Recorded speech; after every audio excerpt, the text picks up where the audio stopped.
Imagine this. Yesterday, this place was full of life. Children were running through the streets. Families were eating dinner together. Workers were returning home after another exhausting shift. Then, everyone disappeared. No war, no deadly virus, no natural disaster. Just silence. Today, this island is completely abandoned. Thousands of empty apartments still stand exactly where they were left. Toys, classrooms, staircases, and broken windows remain frozen in time, as if the people who lived here planned to return the next morning, but never did. This is Hashima Island, one of the strangest abandoned places on Earth. But the real story isn't about ghosts. It's about how one of the most crowded places in the world became a concrete ghost city almost overnight. And once you hear what really happened here, you'll never look at this island the same way again. 15 kilometers off the coast of Nagasaki, in the Japanese Sea, lies a tiny island, only 480 meters long and 150 meters wide, smaller than some football stadiums. Locals call it Gunkanjima, Battleship Island, because from the sea, its silhouette really does look like a warship frozen on the waves. But its official name is Hashima. In the early 19th century, there was nothing here but bare rock, no trees, not a single drop of fresh water. No one would have guessed that this bare rock would become one of the most densely populated patches of land in human history. Everything changed when coal was discovered beneath the seabed. In 1887, the Mitsubishi Company bought the island and began building mine shafts that stretched hundreds of meters beneath the ocean floor. The coal turned out to be high quality, and Japan was entering the rapid industrialization of the Meiji era. Factories, trains, and ships all needed fuel, and Hashima could supply it on an industrial scale. But this small rock couldn't hold thousands of miners and their families, so engineers did something that seemed almost impossible at the time. They began expanding the island artificially, building concrete breakwaters around the rock and filling the space inside with rock excavated from the mines. This process took decades and effectively multiplied the island's area several times over. Then they started building upward. In 1916, Japan's first multi-story reinforced concrete apartment building appeared here. Wooden structures simply couldn't withstand the typhoons that regularly battered the island. Over the following decades, the island turned into a dense maze of high-rises, some 9 stories tall, connected by walkways, staircases, and balconies packed together like honeycomb cells. By 1959, more than 5,000 people were living on less than a tenth of a square kilometer, a population density among the highest ever recorded on the planet, far higher than downtown Tokyo or New York City. Picture this city up close. There were schools and a kindergarten, a hospital, a movie theater, shops, a barber shop, a pachinko parlor, and even a small Shinto shrine and a Buddhist temple on a rooftop. Because there was no land for a regular cemetery or garden. On the roof of one high-rise, residents built a tiny garden using soil shipped in from the mainland, just so children could see a bit of greenery. Fresh water and almost everything else had to be brought in by boat from the mainland, since the island couldn't sustain itself. Apartments for mining families were tiny, often less than 20 square meters for an entire family, with shared washrooms on each floor. And, despite the cramped conditions, residents remembered Hashima as a remarkably close-knit community. Doors were rarely locked, children ran freely across rooftops, and neighbors took turns watching each other's kids. Miners descended to work at depths that sometimes exceeded a kilometer below sea level, in stifling heat and the constant risk of cave-ins or fire damp explosions. It was one of the hardest and most dangerous jobs in Japan at the time. And it's worth saying plainly, not everyone who worked in these mines was there by choice. During World War II, Hashima, like many other industrial sites in Japan, used forced Korean laborers and some Chinese prisoners, under conditions that researchers and the governments of Korea and Japan still assess differently to this day, ranging from harsh labor conditions to forced labor bordering on slavery.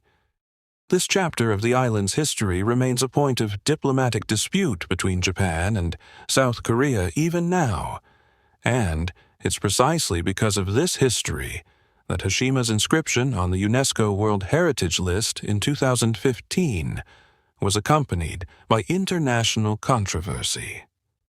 Despite this dark chapter, for post-war generations of miners, Hashima became a symbol of something else too. A tight-knit, almost family-like community, where the only way to reach the mainland was by a ferry that ran several times a day. Living on Hashima meant living in constant proximity to the elements. Fully exposed to the ocean, the island regularly took the brunt of typhoons. A tall concrete breakwater was built around the island, and some walkways between buildings were enclosed as covered tunnels, allowing people to move between buildings even during a storm. But protection didn't always hold. During the strongest typhoons, waves flew straight over the breakwater and slammed into the windows of lower floors, and yet the island held on year after year, until it faced an enemy that no concrete wall could stop. By the 1960s, it seemed like the island would last forever. Population had reached its peak. Coal was being mined and sold, and Mitsubishi considered Hashima one of the country's most profitable mines. But the world was changing. Japan, like the rest of the industrialized world, was shifting from coal to oil, cheaper, more efficient, easier to transport. One by one, the country's coal mines became economically unviable. In January 1974, Mitsubishi officially announced the closure of the Hashima mine. And this is where the most astonishing part of the story begins. The evacuation of the island didn't take years, or even many months in the usual sense. Most of the population left within a matter of months that same year. People who were born here, grew up here, and lived their entire lives on this tiny rock had to pack whatever they could carry by hand and leave their homes forever. Furniture, books, children's toys, calendars on the walls, textbooks in classrooms. All of it stayed exactly where it was, because there was no point hauling heavy belongings onto an already crowded ferry. People left entire rooms behind, frozen as if the residents had just stepped out for a minute. Within a few months, an island that had just been bustling with thousands of lives stood completely empty. For nearly the next 30 years, Hashima remained completely closed to visitors. Officially, this was due to danger. The buildings were deteriorating under the salty sea wind, typhoons, and time. Concrete crumbling, rebar rusting from within, staircases collapsing, parts of buildings falling straight into the sea. The island became a legend among urban explorers and photographers of abandoned places, who illegally sailed here at night to shoot half-ruined corridors and dust-covered classrooms. Some of these expeditions ended in injury, since floors could give way underfoot at any moment. Only in 2009 did Japanese authorities open part of the island for controlled tours, allowing tourists to walk a defined route along a reinforced seawall without entering the ruined buildings.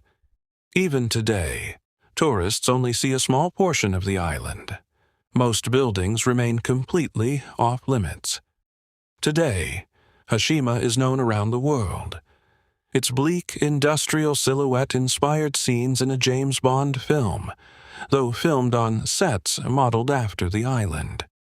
Its image has inspired anime artists and video game designers searching for the perfect model of a dead metropolis. In 2015, UNESCO added Hashima to the World Heritage List as part of the Sites of Japan's Meiji Industrial Revolution, recognition of its role in transforming the country into an industrial power. But this decision remains controversial. The South Korean government and some historians accuse Japan of failing to clearly present the history of forced labor by mobilized Koreans and Chinese during the war. Engineers and historians still debate how much longer Hashima's buildings will hold. Some of the oldest structures have already partially collapsed and are closed off even to controlled tours. A full restoration of the island would cost an enormous amount of money. And it's unclear for what purpose, since no one plans to actually live here again. So the most likely scenario is a slow, floor-by-floor return of the island to the sea from which it was once reclaimed by human hands. Today, waves still crash against Hashima's concrete walls.